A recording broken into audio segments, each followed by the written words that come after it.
మత్తయి సువార్త మొదటి అధ్యాయము. అబ్రహాము కుమారుడు దావీదు కుమారుడైన యేసుక్రీస్తు వంశావళి. అబ్రహాము ఇస్సాకును కనెను, ఇస్సాకు యాకోబును కనెను, యాకోబు యూదాను అతని అన్నదమ్ములను కనెను. యూదా తామారునందు పెరెస్సును జరహును కనెను. పెరేసు ఎస్రోమును కనెను, ఎస్రోము ఆరామును కనెను, ఆరాము అమినాదాబును కనెను, అమినాదాబు నయస్సోనును కనెను, నయస్సోను సల్మానును కనెను, సల్మాను రాహబునందు బోయజును కనెను, బోయజు రూతునందు ఓబేదును కనెను, ఓబేదు యెషయిను కనెను, యెషయి రాజైన దావీదును కనెను.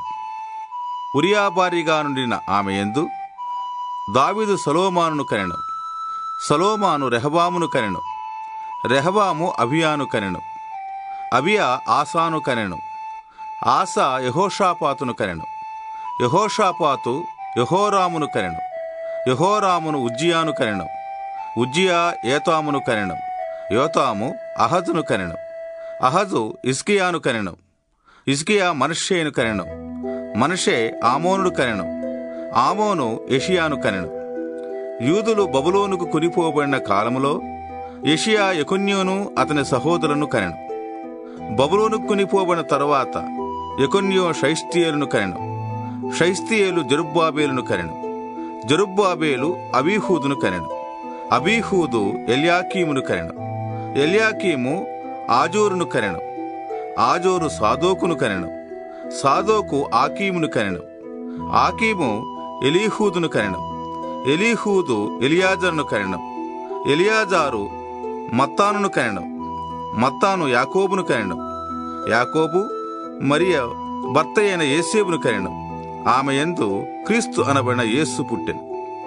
ఇట్లో అబ్రహాము మొదలుకొని దావీదు వరకు తరములన్నీ 14 తరములు.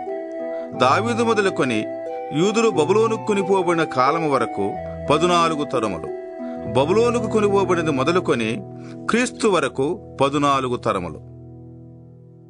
యేసు క్రీస్తు జన్మ విధమెట్టనగా, ఆయన తల్లి అయిన మరియ యేసేపునకు ప్రదానము చేయబడిన తరువాత వారేకము కాకమునుపు ఆమె పరిశుద్ధాత్మ వలన గర్భవతిగా ఉండెను.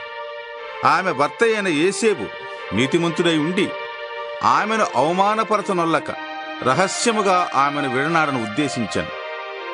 అతడు ఈ సంగతులను గూర్చి ఆలోచించుకొనుచుండగా, ఇదిగో ప్రభుదూత స్వప్నమందు అతనికి ప్రత్యక్షమై, దావీదు కుమారుడు అయిన యోసేపు, నీ భార్య అయిన మరియను చేర్చుకొనుటకు భయపడకుము. ఆమె గర్భము ధరించినది పరిశుద్ధాత్మ వలన కలిగినది. ఆమె యొక్క కుమారుని కనును. తన ప్రజలను వారి పాపముల నుండి ఆయనే రక్షించును కనుక ఆయనకు యేసు అని పేరు పెట్టుదువు అనెను. ఇదిగో కన్యక గర్భవతి అయి కుమారుని కనును, ఆయనకు ఇమ్మానుయేలును పేరు పెట్టుదురు అని ప్రభువు తన ప్రవక్త ద్వారా పలికిన మాట నెరవేరునట్లు ఇదంతయు జరిగెను.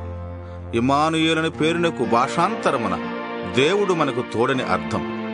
యేసేపు నిద్ర మేలుకొని ప్రభుదూత తనకు ఆజ్ఞాపించిన ప్రకారం చేసి తన భార్యను చేర్చుకొని ఆమె కుమారుని కనువరకు ఆమెను ఎరుగకుండెను.